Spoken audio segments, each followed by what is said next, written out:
Step 5. Build a large emergency fund that will cover 3 to 6 months of expenses. So now you have been using a budget for months and you've really fine-tuned your strategy. You've used that budget as a tool to launch you on your journey to becoming debt-free.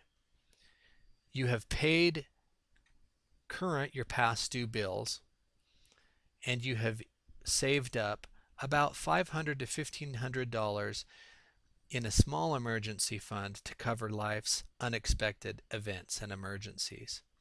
You also use the power and leveraged a debt snowball, which you were able to pay off your expenses quickly within 2 to 4 years, depending on how much money you were throwing at your debt.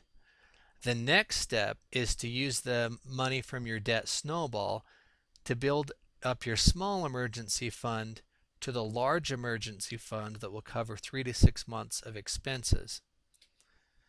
Now, based on our demonstration budget of our typical family's expenses, we found out that they were about $2,451.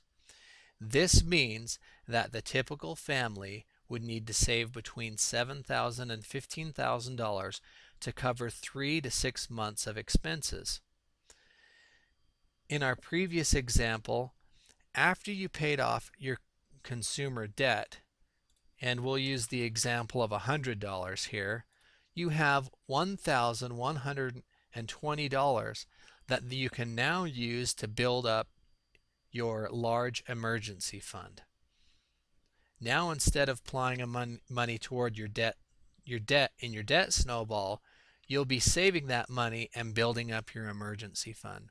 And before you know it, you'll be completely out of debt and have 3 to 6 months worth of expenses saved in the bank for a rainy day.